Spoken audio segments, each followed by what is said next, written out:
कौसल्या सुप्रजा रामपूर्वा सन्ध्या प्रवर्तते उत्तिष्ठ नरशार्दूला कर्तव्यम् दैवमाह्निकम् कौसल्या सुप्रजा रामपूर्वा सन्ध्या प्रवर्तते उत्तिष्ठ नरशार्दूला कर्तव्यम् दैवमाह्निकम् उत्तिष्ठोत्तिष्ठ गोविन्द उत्तिष्ठ गरुडध्वज उत्तिष्ठ कमलाकान्ता त्रैलोक्यम् मङ्गलम् कुरु उत्तिष्ठोत्तिष्ठ गोविन्द उत्तिष्ठ गरुडध्वज उत्तिष्ठ कमलाकान्ता त्रैलोक्यम् मङ्गलम् कुरु मातः समस्त जगताम् मधुकैटभारेः वक्षो विहारिणि मनोहर दिव्यमूर्ते श्रीस्वामि निःश्रित जनप्रिय दानशीले श्रीवेङ्कटेश दयिते तव सुप्रभातम् मातः समस्त जगताम् मधुकैटभारेः वक्षो विहारिणि मनोहर दिव्यमूर्ते श्रीस्वामि निःश्रित जनप्रिय दानशीले श्रीवेङ्कटेश दयिते तव सुप्रभातम् तव सुप्रभातमरविन्दलोचने भवतु प्रसन्न मुख चन्द्रमण्डले विधिशङ्करेन्द्र वनिताभिवन्दिते वृषशैलनाथ दयिते दयानिधे अत्र्यादि सप्त ऋषयः समुपास्य सन्ध्याम् आकाश सिन्धु कमलानि मनोहराणि आदाय पादयुगमर्चयितुम् प्रपन्नाः शेषाद्रिशेखर विभो तव सुप्रभातम् पञ्चाननाब्ज भव षण्मुख वासवाद्याः त्रैविक्रमादिचरितम् विबुधास्तुवन्ति भाषापतिः पठति वासर शुद्धिमारात् शेषाद्रिशेखर विभो तव सुप्रभातम् ईषत् प्रफुल्ल सरसीरुहनारिकेळ पूगद्रुमादि सुमनोहर पालिकानाम् आवाति मन्दमनिलः सह दिव्य गन्धैः शेषाद्रिशेखर विभो तव सुप्रभातम् उन्मील्य नेत्र युगमुत्तम पञ्जरस्थाः पात्रावशिष्ट कदली फलपायसानि भुक्त्वा सलीलमथ केळिशुकाः पठन्ति शेषाद्रिशेखर विभो तव सुप्रभातम् तन्त्री प्रकर्ष मधुरस्वनया विपञ्च्य गायत्यनन्त चरितम् तव नारदोऽपि भाषा समग्रमसकृत्कर चारुरम्यम् शेषाद्रिशेखर विभो तव सुप्रभातम् भृङ्गावली च मकरन्दरसानुविद्ध झङ्कार गीत निनदैः सह सेवनाय निर्यात्युपान्त सरसी कमलोदरेभ्यः शेषाद्रिशेखर विभो तव सुप्रभातम् योषा गणेन वरदध्नि विमत्यमाने घोषालयेषु दधिमन्थन तीव्र घोषाः रोषात् कलिम् विदधते ककुभश्च कुम्भाः शेषाद्रिशेखर विभो तव सुप्रभातम् पद्मेश मित्र शतपत्र गताळिवर्गाः हर्तुम् श्रियम् कुवलयस्य निजाङ्गलक्ष्म्या भेरी निनादमिव बिभ्रति तीव्रनादम् शेषाद्रिशेखर विभो तव सुप्रभातम् श्रीमन्नभीष्ट वरदाखिल लोकबन्धो श्री श्रीनिवास जगदेक दयैक सिन्धो श्रीदेवतागृह भुजान्तर दिव्यमूर्ते श्रीवेङ्कटाचलपते तव सुप्रभातम् श्रीमन्नभीष्ट वरदाखिल लोकबन्धो श्री श्रीनिवास जगदेक दयैक सिन्धो श्रीदेवतागृह भुजान्तर दिव्यमूर्ते श्रीवेङ्कटाचलपते तव सुप्रभातम् श्रीस्वामि पुष्करिणिकाप्लव निर्मलाङ्गाः श्रेयोर्थिनो हर विरिञ्चि सनन्दनाद्याः द्वारे वसन्ति वरवेत्र हतोत्तमाङ्गाः श्रीवेङ्कटाचलपते तव सुप्रभातम् श्रीशेषशैल गरुडाचल वेङ्कटाद्रि नारायणाद्रि वृषभाद्रि वृषाद्रि मुख्याम् आख्याम् त्वदीय वसतेरनिशम् वदन्ति श्रीवेङ्कटाचलपते तव सुप्रभातम् सेवापरा शिव सुरेश कृशानुधर्म रक्षोऽम्बुनाथ पवमान धनाधिनाथाः बद्धाञ्जलि प्रविलसन्निज शीर्षदेशाः श्रीवेङ्कटाचलपते तव सुप्रभातम् धाटीषु ते विहगराज मृगादिराज नागादिराज गजराज हयादिराजाः स्वस्वाधिकार महिमाधिकमर्थयन्ते श्रीवेङ्कटाचलपते तव सुप्रभातम् सूर्येन्दुभौम बुधवाक्पति काव्य सौरि स्वर्भानुकेतु दिविशत्परिषत् प्रदानाः त्वद्दास दास चरमावधि दास दासाः श्रीवेङ्कटाचलपते तव सुप्रभातम् त्वत्पादधूलि भरितः स्फुरितोत्तमाङ्गाः स्वर्गापवर्ग निरपेक्ष निजान्तरङ्गाः कल्पागमाकलनया कुलतां लभन्ते श्रीवेङ्कटाचलपते तव सुप्रभातम् त्वद्गोपुराग्रशिखराणि निरीक्षमाणाः स्वर्गापवर्ग पदवीं परमां श्रयन्तः मर्त्या मनुष्य भुवने मतिमाश्रयन्ते श्रीवेङ्कटाचलपते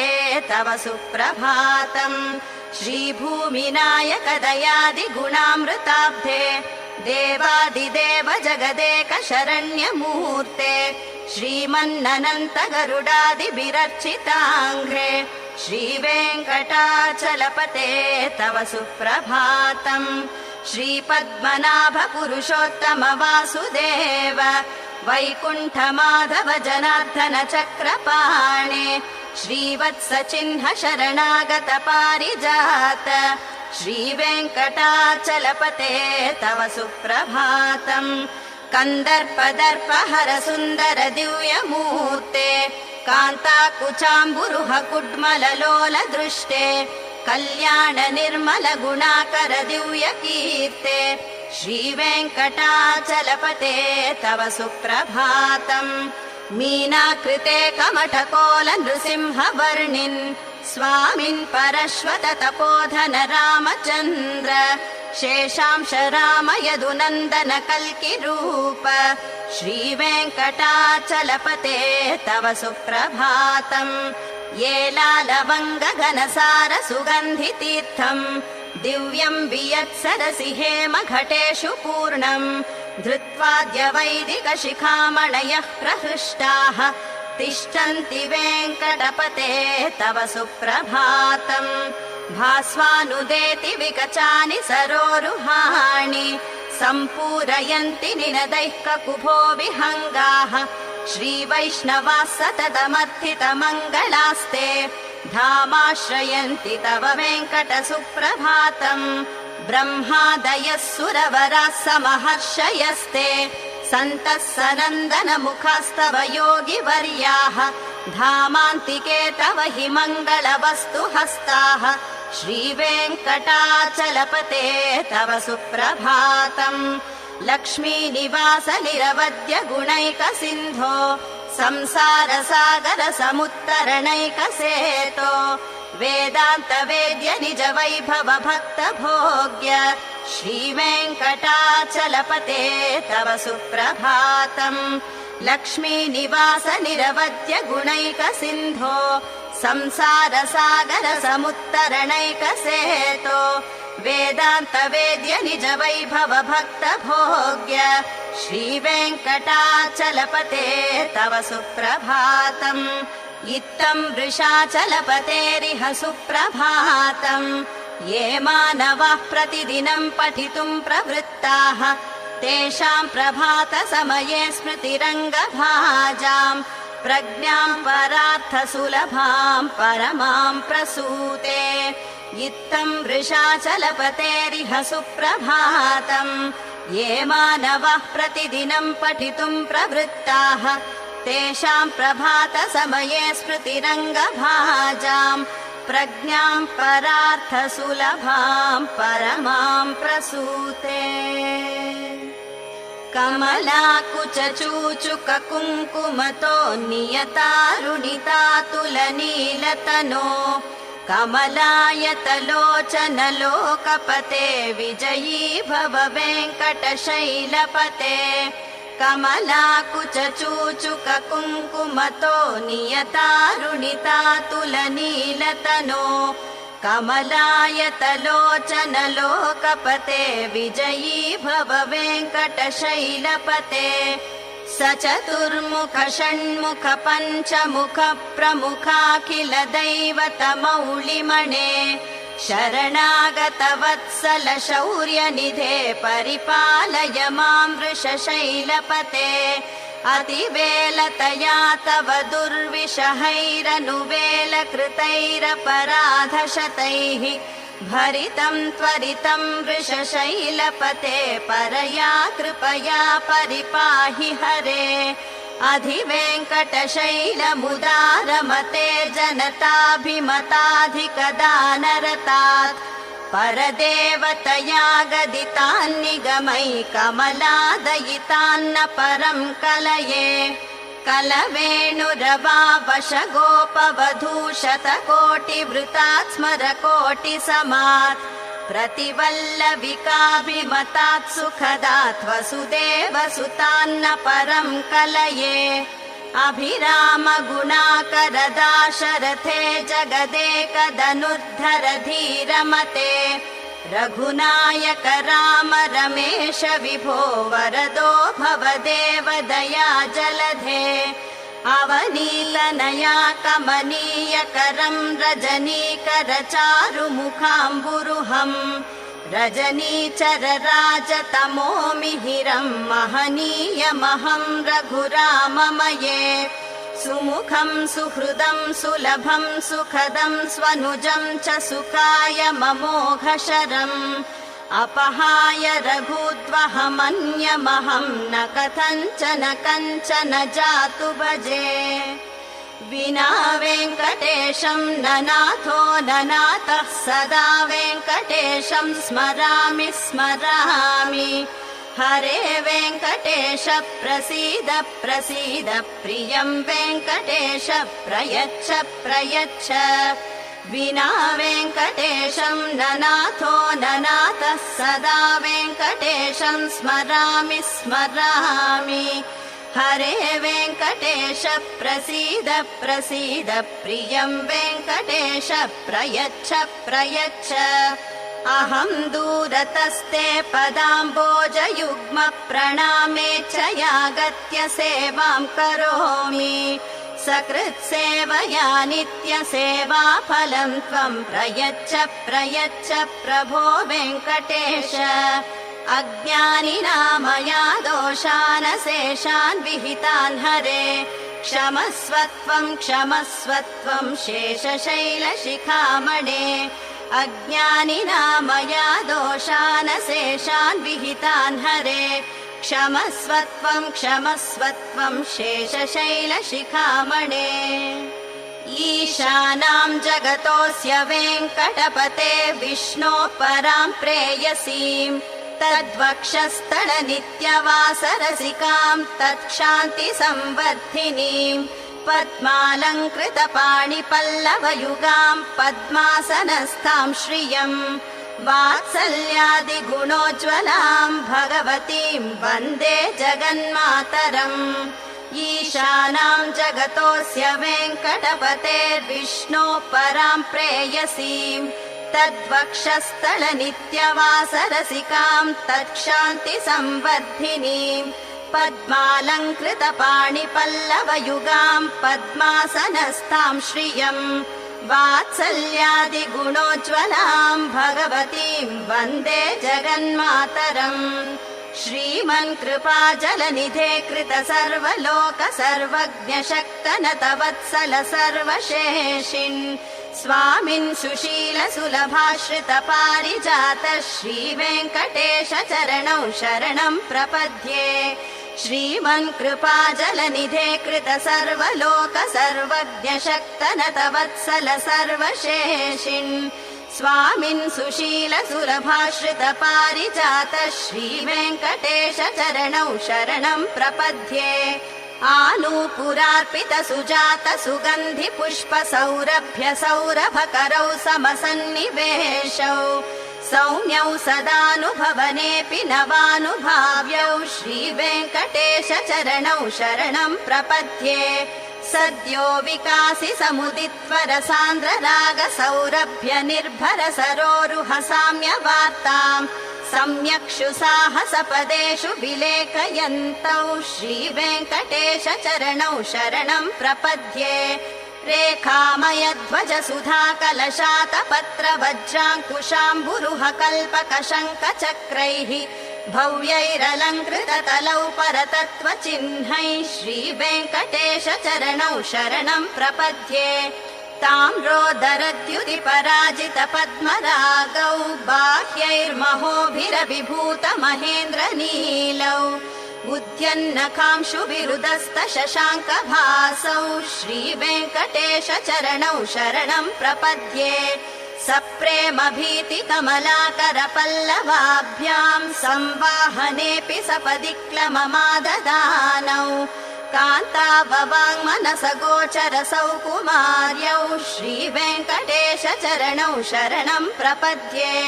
लक्ष्मीमहीतदनुरूप निजानुभाव नीलादिदिव्य महिषीकर पल्लवानाम् आरुण्य सङ्क्रमणतः किल सान्द्र रागौ श्रीवेङ्कटेश चरणौ शरणं प्रपद्ये नित्यानमद्विधि शिवादि किरीटकोटि प्रत्युक्त दीप्त नवरत्न महः प्ररोहैः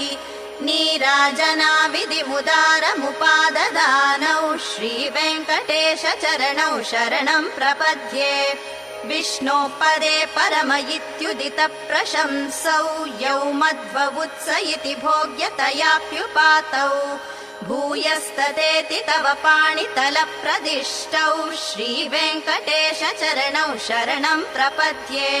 पार्थाय तत्सदृश सारथिना त्वयैव यौ दर्शितौ स्वचरणौ शरणं व्रजेति भूयोऽपि मह्यमिह तौ करदर्शितौ ते श्रीवेङ्कटेश चरणौ शरणं प्रपद्ये मन्मूर्ध्निकाळियपणे विकटाटवीषु श्रीवेङ्कटाद्रिशिखरे शिरसि श्रुतीनाम् चित्तेऽप्यनन्य मनसां सममाहितौ ते श्रीवेङ्कटेश चरणौ शरणं प्रपद्ये अम्लानहृष्यदवनीतलकीर्णपुष्टौ श्रीवेङ्कटाद्रिशिखराभरणायमानौ आनन्दताखिल मनोनयनौ तवैतौ श्रीवेङ्कटेश चरणौ शरणं प्रपद्ये प्रायः प्रपन्न जनता प्रथमावगाह्यौ मातुस्तनाविव शिशोरमृतायमानौ प्राप्तौ परस्पर तुलामतुलान्तरौ ते श्रीवेङ्कटेश चरणौ शरणं प्रपद्ये सत्त्वोत्तरैः सतत सेव्य पदाम्बुजेन संसारतारकदयार्द्रदृगञ्चलेन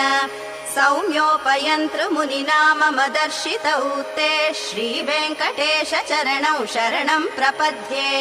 सत्त्वोत्तरैः सतत सेव्य पदाम्बुजेन संसारतारकदयार्द्रदृगञ्चलेन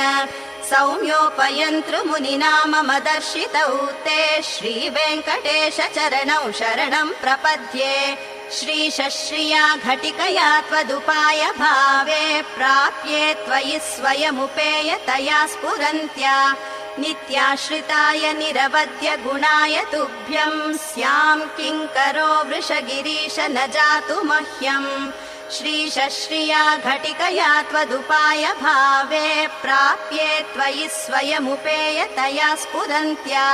नित्याश्रिताय निरवद्य गुणाय तुभ्यं स्यां किङ्करो वृषगिरीश न जातु मह्यम् श्रियः कान्ताय कल्याणनिधये निधयेऽर्थिनाम् श्रीवेङ्कटनिवासाय श्रीनिवासाय मङ्गलम् श्रियः कान्ताय कल्याणनिधये निधयेऽर्थिनाम् श्रीवेङ्कटनिवासाय श्रीनिवासाय मङ्गलम् लक्ष्मी सविभ्रमालोक सुभ्रू विभ्रम चक्षुषे सर्वलोकानां वेङ्कटेशाय मङ्गलम् श्रीवेङ्कटाद्रिशृङ्गाग्रमङ्गलाभरणाङ्ग्रये मङ्गलानां निवासाय श्रीनिवासाय मङ्गलम् सर्वावयव सौन्दर्य सम्पदा सर्वचेतसां सदा सम्मोहनायास्तु वेङ्कटेशाय मङ्गलम् नित्याय निरवध्याय सत्यानन्द चिदात्मने सर्वान्तरात्मने श्रीमद्वेङ्कटेशाय मङ्गलम् स्वतः सर्वविदे सर्वशक्तये सर्वशेषिणे सुलभाय सुशीलाय वेङ्कटेशाय मङ्गलम् परस्मै ब्रह्मणे पूर्णकामाय परमात्मने प्रयुञ्जे परतत्त्वाय वेङ्कटेशाय मङ्गलम् आकालतत्त्वमश्रान्तमात्मनामनुपश्यताम् अतृप्तमृतरूपाय वेङ्कटेशाय मङ्गलम् प्रायस्वचरणौ पुंसां शरण्यत्वेन पाणिना कृपया दिशते श्रीमद्वेङ्कटेशाय मङ्गलम् दयामृततरङ्गिण्यास्तरङ्गैरिव शीतलैः अपाङ्गैः सिञ्चते विश्वं वेङ्कटेशाय मङ्गलम् स्रग्भूषाम्बरहेतीनां सुषमावहमूर्तये सर्वार्तिशमनायास्तु वेङ्कटेशाय मङ्गलम् श्रीवैकुण्ठविरक्ताय स्वामि पुष्करिणीतटे रमया रममाणाय वेङ्कटेशाय मङ्गलम् श्रीवैकुण्ठविरक्ताय स्वामि पुष्करिणीतटे रमया रममाणाय वेङ्कटेशाय मङ्गलम् श्रीमत्सुन्दरजामातृमुनिमानसवासिने सर्वलोकनिवासाय श्रीनिवासाय मङ्गलम् मङ्गलाशासनपरैर्मदाचार्य पुरोगमैः सर्वैश्च पूर्वैराचार्यैः सत्कृतायास्तु मङ्गलम्।